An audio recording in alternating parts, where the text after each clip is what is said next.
Salut! Cette vidéo va vous aider à choisir votre vélo. La question qu'on se pose depuis longtemps, semi-rigide ou tout suspendu?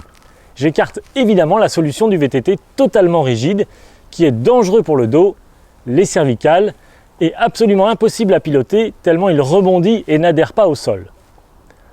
Quant à la question 26 pouces ou 29 pouces, voire 27,5 pouces, on en parlera dans la prochaine vidéo. Le VTT semi-rigide est le grand classique. Il est utilisé dans la plupart des compétitions de VTT. Le cadre est en un seul morceau, sans amortisseur. Mais la fourche est amortie par des ressorts ou un système hydraulique contenant de l'huile et de l'air comprimé. Donc voici mon vélo semi-rigide. Ici on a un cadre sans amortisseur du tout. Le cadre blanc ici est en un seul morceau.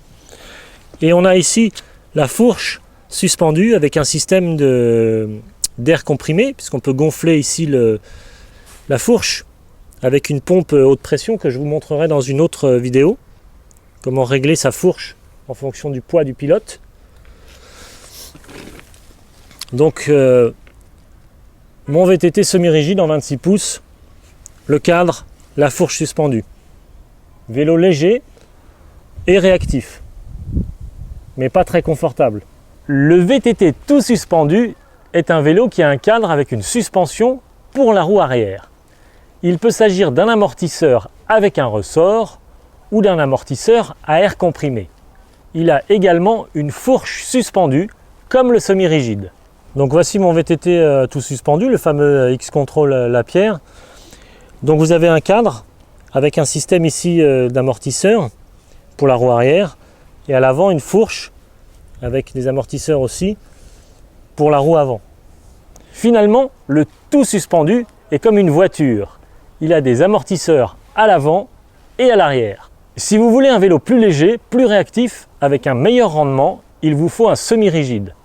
Attention quand même au fait que la roue arrière n'est pas amortie du tout. Donc si vous avez le dos fragile, partez plutôt sur un tout suspendu parce que sinon vous risquez d'avoir des douleurs dorsales au niveau des lombaires ou des cervicales. Par contre, si vous cherchez un vélo agressif, très dynamique et beaucoup plus réactif, optez pour un semi-rigide. Pour des sorties courtes et performantes d'environ 1 heure, choisissez plutôt un semi-rigide. Et pour des sorties longues et plus confortables, de 2 à 3 heures et voire plus, choisissez plutôt un vélo tout suspendu. Effectivement, le tout suspendu apporte les avantages suivants. Il est beaucoup plus confortable, cependant, il est plus lourd. Si vous choisissez un vélo tout suspendu, essayez de prendre un vélo avec un système anti-pompage, ce qui évitera une perte de rendement. C'est-à-dire qu'une grande partie de l'énergie que vous mettez dans le pédalage soit absorbée par votre amortisseur arrière.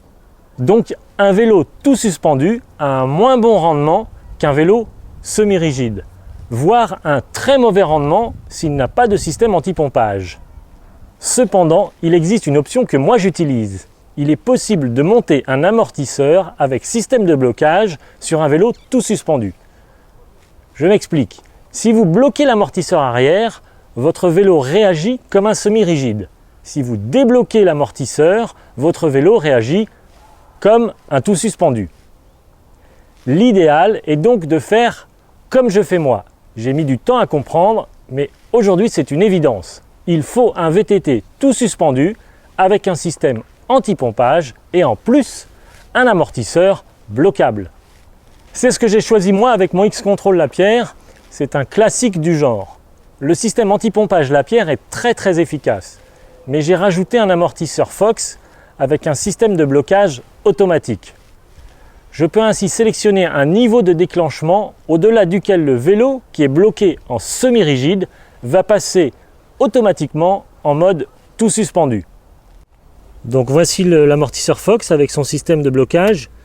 Vous avez ici une petite manette. Dans cette position, le VTT est en position tout suspendu. Si je pousse ici, l'amortisseur passe en système semi-rigide avec un déclenchement automatique qui va faire que si je rencontre une bosse ou un caillou, un tronc d'arbre ou quelque chose, à ce moment-là, la roue arrière va se soulever et l'amortisseur va fonctionner. Donc là, en position tout suspendu, amortisseur est en action. Là, en semi-rigide, impossible de faire bouger l'amortisseur.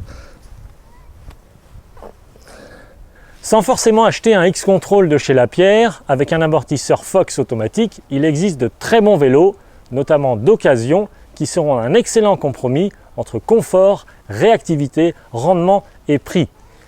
Il existe de très bons vélos dans les marques, par exemple Specialized, Orbea, Giant, Canyon, Rocky Mountain, Cannondale, Cube, Monraker, Commensal et bien d'autres encore dont on parlera plus tard.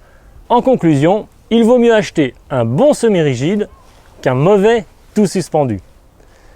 Il est évident que la sortie VTT du dimanche matin avec un tout suspendu de 17 kg sans système anti-pompage va devenir très vite galère. Vous serez automatiquement à la dernière place et ce, définitivement.